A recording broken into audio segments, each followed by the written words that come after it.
Right now, Maude Barlow is with us, the national chairperson of the Council of Canadians and chair of Food and Water Watch, the author of 17 books, including her latest, Blue Future, Protecting Water for People and the Planet Forever.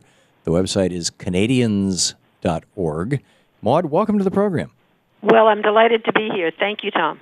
Thank you for joining us. I read an frankly alarming article over at EcoWatch that you had written titled Water Cutoffs in Detroit Are a Violation of Human Rights. What is going on in Detroit? Well, it's just an awful situation. I mean, people know that the city is in bankruptcy, ordered by the governor, and an emergency manager has been put in charge, so there's really no democratic way to lodge a complaint or try to change anything. It's like it's coming down from the top, and they're looking at selling off all sorts of things, including the Detroit Water and Sewerage Department, which looks like they're well on their way to privatizing. And it's clear they want to clear the debt, and the debt, they've got large debt from unpaid water bills, lots of them corporate, some of them institutions like schools, and some of them from individuals. But what they're doing is they're going in and they are ruthlessly shutting off the water services only to the residences, and they are the poorest of the poor. They're doing something between 1,500 and 3,000 a week now. They're looking to do at least 120,000 cutoffs by the end of the summer. They're brutal. I mean, they don't even let you fill up a bathtub or fill up your sinks or pots or anything. When they arrive, they turn it off. And we're talking about families with old people, families with children, unable to flush toilets, unable to turn on their water. And it is a clear violation of the human right to water, which was recognized by the United Nations in 2010. But is not binding on the United States, unfortunately, around the city of Detroit. The United States voted for it. You'll be glad to know. Not at the General Assembly, which was the first vote, but the United States was newly on the Human Rights Council, and when the Human Rights Council adopted a similar resolution, the United States agreed. No, I understand, but these are resolutions, not treaties. Yeah, no, that's right. It's not like a trade agreement where, if they mean it, they give it teeth, and they only mean the trade agreement. But really, in the international forum, when a new right is recognized, there are obligations on governments, and it is just appalling that in this day and age, poor people who cannot pay their bills are having their water turned off. And it's a lesson for us here in the global north that it's not just poor countries of the global south anymore. You're going to see more and more of this as we privatize our public spaces, as the price of these utilities go up, and as people get poorer and poorer while some people get richer and richer. We're going to see this more Detroit in our future. It's the third worldization of the United States of America, and it's been going on since the Reagan Revolution. And getting more and more aggressive. So this is Naomi Klein's shock doctrine. I mean, this is just incredible. Detroit is basically being sold off. Let me see if I understand this correctly.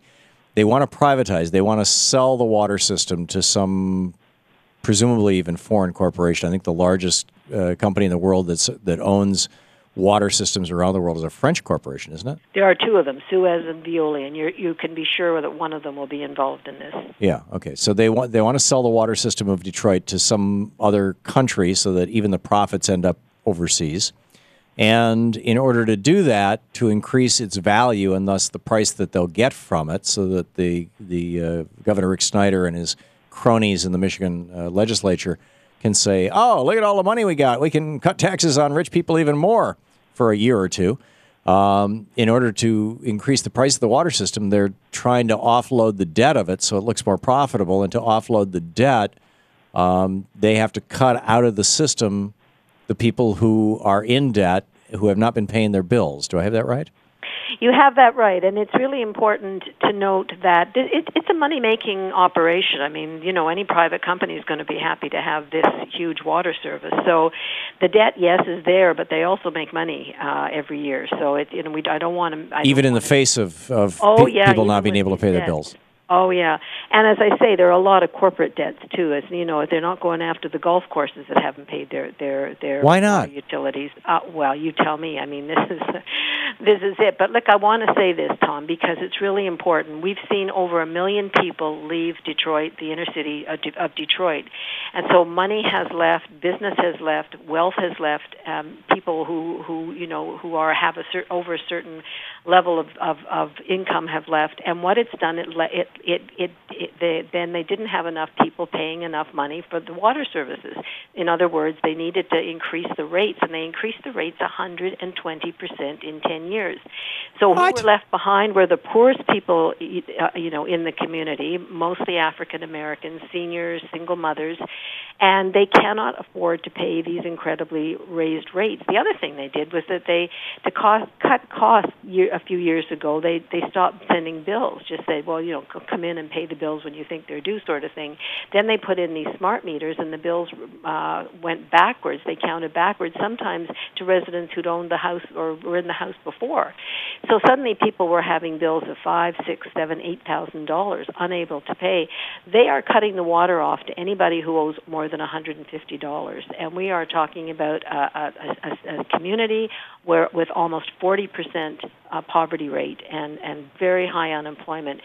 And these are people who are living on, a fifth of the world's surface water. I mean, they're right on the Great Lakes, right on that basin. How do you square the fact that agribusiness and big bottled water companies and all the golf courses and everybody can get all the water they want, often subsidized, and yet the people are taking it in the neck? This is an absolute violation of the human right to water, and something that must go, I think, should go to the highest level in the United States. I think that President Obama should step in.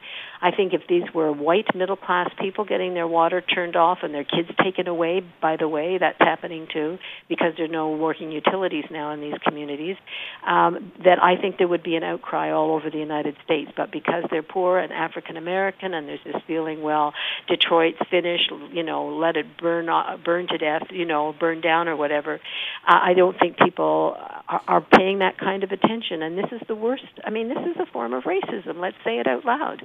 And I think it needs to be dealt with. I visited the community just last week. I met with people who've had their water cut off. There are protests now. They're growing. You're going to be hearing more about this. This is not going to go away. This issue must go before the American people. Wow. We have just a minute left.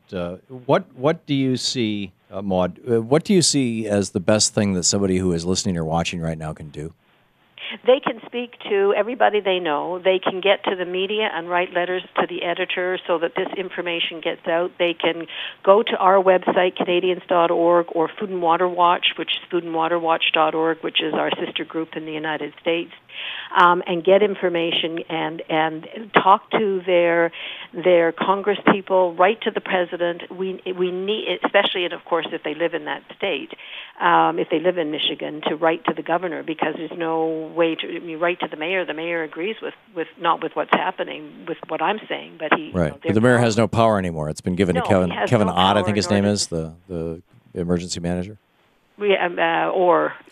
That's right, Kevin. But you can write to Kevin Orr till you're blue in the face. The fact is that the man's got one man. Well, he's a corporate lawyer.